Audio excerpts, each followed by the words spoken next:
6000 personnes vont laisser la vie dans ce chantier que je vais vous raconter. Un chantier qui a marqué les imaginations dans une atmosphère qui est celle du western, bien entendu. On est à un moment charnière de l'histoire des États-Unis. Le territoire américain est immense, vous savez, et il s'agit de le rendre un peu moins immense d'une certaine façon. Il faut pouvoir se rendre d'une extrémité du pays à l'autre, si possible, en à peine plus d'une semaine. Alors qu'autrefois, il fallait partir pendant 5 mois, 6 mois, 7 mois pour relier l'une des rives à l'autre. Tout ça, évidemment, va permettre à la puissance américaine de s'épanouir. Et si vous allez aujourd'hui dans cet endroit, dans ce lieu dit de Promontory Summit, vous verrez, vous ne verrez pas grand-chose. Vous verrez dans la grande prairie de l'Utah un lieu de mémoire assez isolé. Vous n'êtes pas très loin de Salt Lake City. Vous êtes dans un endroit qui a été celui de la jonction des deux lignes. Alors, il faut revenir à l'origine de tout ça, bien entendu.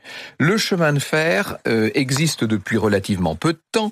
Il a complètement révolutionné les transports en Europe dans un premier temps. Autant dire que de l'autre côté de l'Atlantique, dans un premier temps, ça a été assez expérimental, pour ne pas dire folklorique. Il n'était pas rare aux États-Unis de voir carrément les voyageurs descendre de voitures pour aider la locomotive à monter dans les côtes. Tout ça était folklore.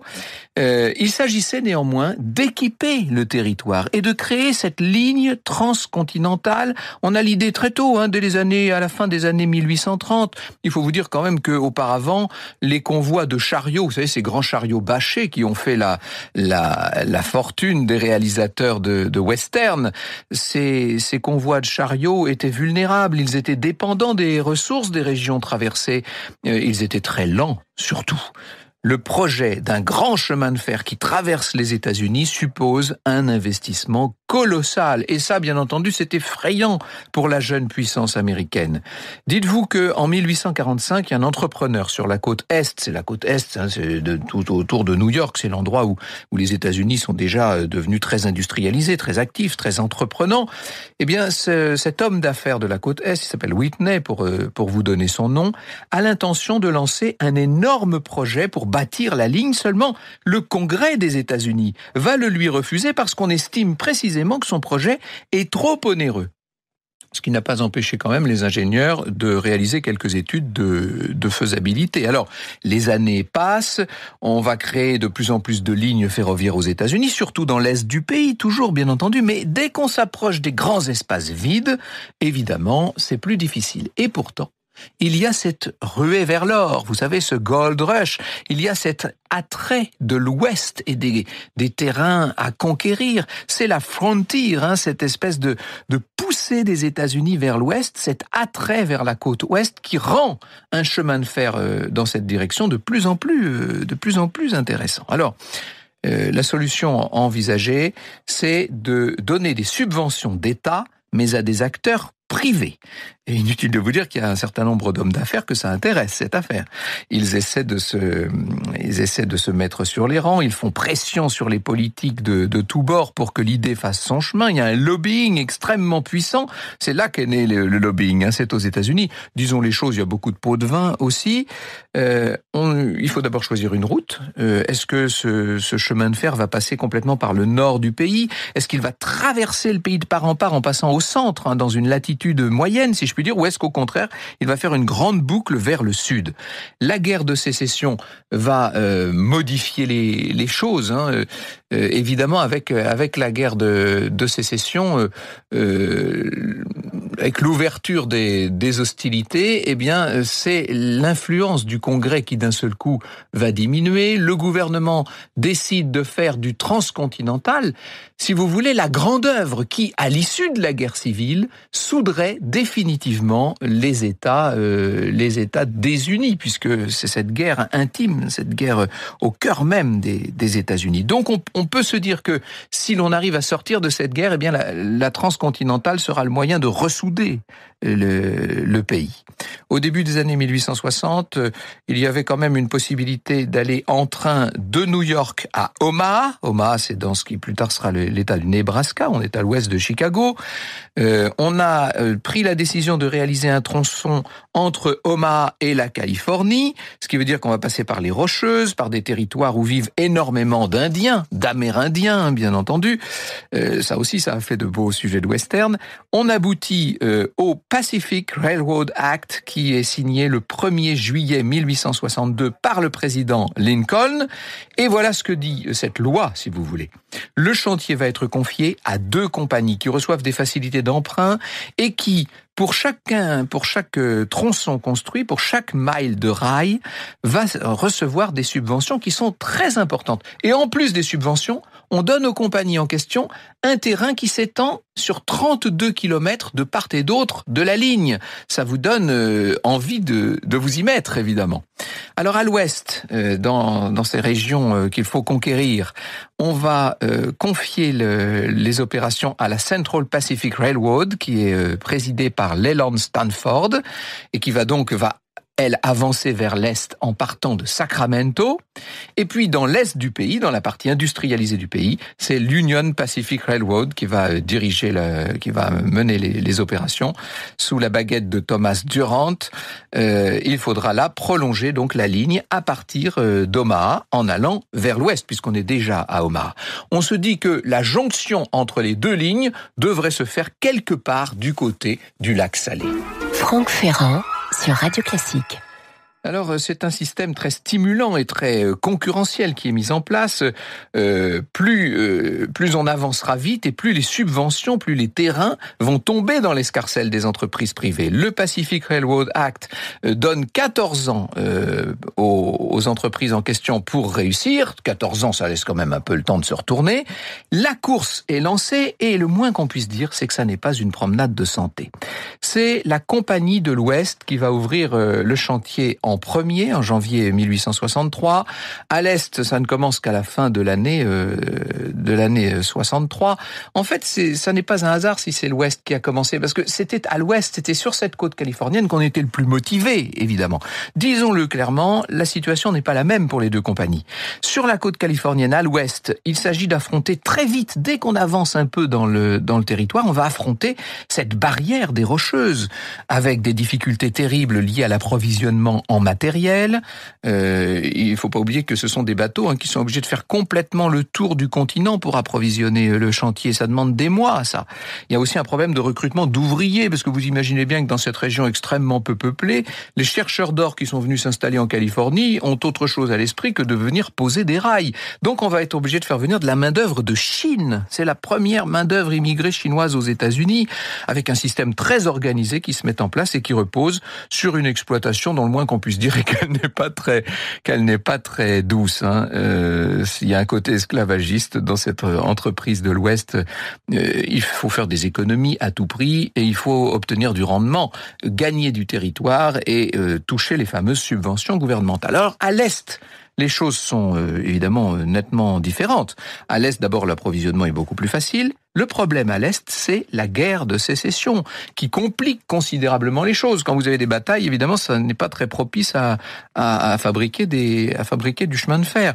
N'oubliez pas les relations avec les Amérindiens, qui sont particulièrement tendues à l'Est, avec un problème pour eux, qui est la raréfaction des bisons. On va être obligé d'utiliser la force pour sécuriser le chantier, avec énormément d'escarmouches entre les Yankees qui sont en train de progresser vers l'ouest et ces Amérindiens qui lancent constamment des attaques surprises. On retrouve des ouvriers scalpés, etc. Bref, je vous dis, on est en plein western. Le chantier est mené, et ça ne s'invente pas, par un général, le général Dodge, qui mène tout son monde au fouet. Franck Ferrand sur Radio Classique. Alors, je vous l'ai dit, c'est plus facile, ça avance mieux d'une certaine manière du côté de l'ouest que du côté de l'est, et pourtant les difficultés sont plus grandes, puisqu'encore une fois, il faut arriver à s'approvisionner, il faut trouver de la main-d'œuvre, etc. Mais ça avance bien à l'ouest. À l'est, eh bien, il y a cette guerre, évidemment, cette guerre civile, cette guerre de sécession, qui rend les choses un petit peu plus difficiles.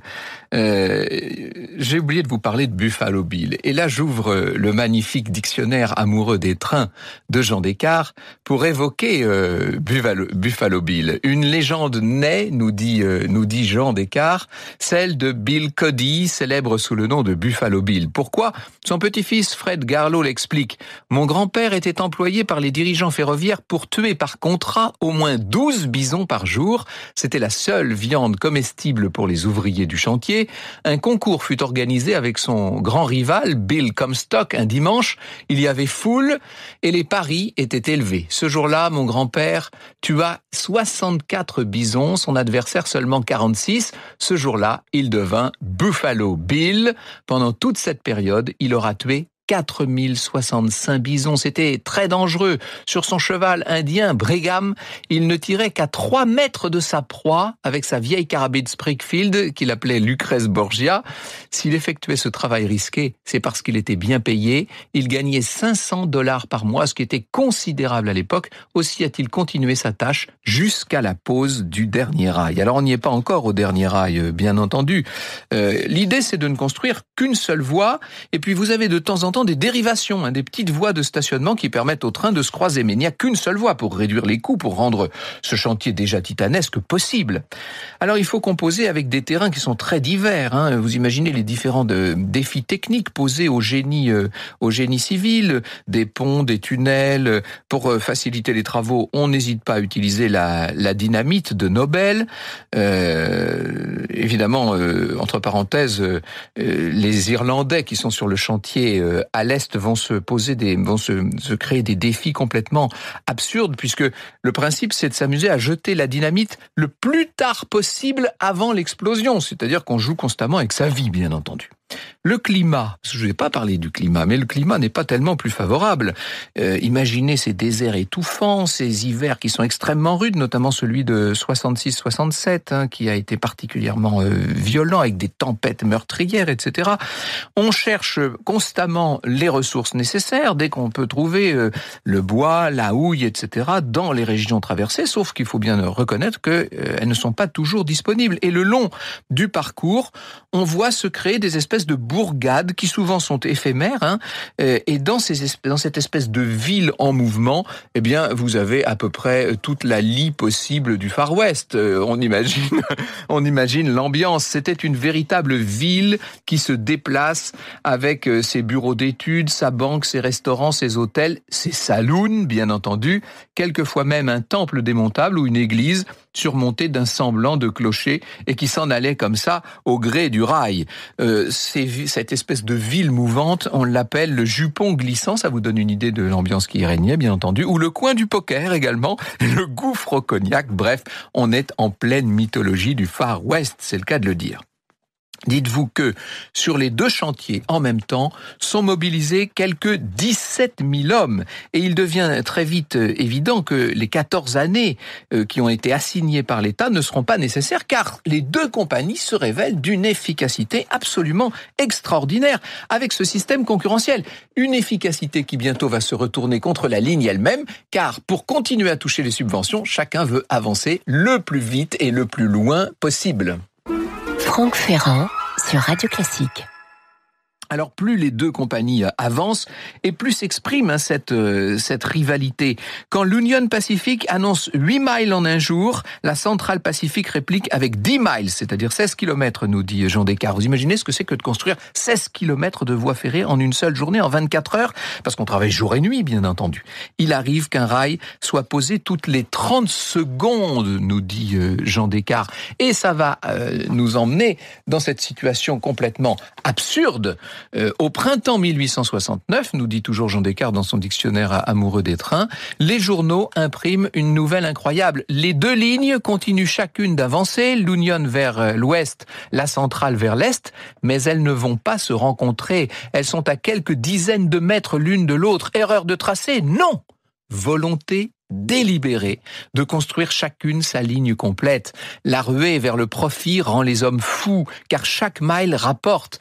Malgré les protestations d'ingénieurs honnêtes, les appels à la raison, les deux chantiers refusent de se raccorder l'un à l'autre. L'émotion est grande, le gouvernement fédéral intervient pour arrêter cette démentielle surenchère en découvrant les pots de vin que tout le monde a touchés, les sénateurs, les policiers, les magistrats et même les journalistes au passage. Bref, finalement, on y arrive le 10 mai 1869, c'est la réunion des deux voies à Promontory Summit. C'est bien là que se fait l'histoire, c'est le lieu de rencontre, cette rencontre scellée entre les deux voies ferrées, l'une raccordée à la côte est et l'autre raccordée à la côte ouest. Désormais, on pourra donc traverser les États-Unis de New York à San Francisco. Pour les équipes des chantiers des deux lignes, c'est un moment de joie extraordinaire. On imagine là si les chapeaux sont jetés en l'air, certains vont évidemment jusqu'à tirer quelques coups de feu pour donner un peu de relief à la fête. En marge de la grande cérémonie organisée, on peut dire que les personnalités responsables sont fières. On va immortaliser l'événement devant monsieur le photographe. C'est l'occasion de bomber le torse à côté de ces locomotives qui ont été mobilisées pour l'occasion. On affiche un air victorieux, on brandit une bouteille bien haut. C'est la joie libératrice qui va marquer la fin d'une aventure extraordinaire, une aventure à jamais inscrite dans la légende de l'Ouest. Franck Ferrand sur Radio Classique. Je disais tout à l'heure que Salt Lake City était la cité des Mormons. Et c'est vrai que dans cette ville, on ressent une espèce d'ambiance particulière. Il y a quelque chose d'assez singulier, lié peut-être à la présence de toutes ces églises, à l'architecture imposante. On est dans le berceau de l'église mormone, avec cette atmosphère très calme, très ordonnée de Salt Lake City. Les Mormons, vous le savez sans doute, ce sont les adeptes de l'Église de Jésus-Christ des Saints des Derniers Jours. C'est son nom officiel. Les origines des Mormons se confondent avec l'histoire du fondateur, Joseph Smith, qui était né en 1805 et qui va mourir assassiné en 1844. Il avait grandi dans l'État de New York, Smith. Il avait grandi, on va dire, au milieu des prédicateurs protestants. Il faut s'imaginer ce que c'est que le début du 19e siècle sur la côte est des États-Unis. À l'âge de 14 ans, il aurait reçu de Dieu une mission qui était de rétablir la véritable Église dans sa pureté primitive. Il a reçu une sorte de révélation, si vous voulez. Un ange du nom de Moroni lui aurait révélé l'existence d'un livre en égyptien réformé et Smith aurait pu traduire ces tablettes d'or grâce à des pierres magiques que l'ange ensuite lui aurait repris. Il a rêvé, disons-le, d'établir une société nouvelle, une théocratie. Il lui a constamment fallu fuir vers l'ouest pour échapper aux différentes persécutions. Et d'ailleurs, je vous l'ai dit, il finira assassiné en 1844. Alors, selon des statistiques récentes, il y aurait environ 15 millions de Mormons dans le monde aujourd'hui, dont 37 000 en France. Et dans notre pays, 300 d'entre eux environ sont ces missionnaires que vous voyez, ces gens qui viennent de temps en temps sonner à votre porte, bien propres sur eux. On peut dire que le prosélytisme est une des raisons d'être des Mormons.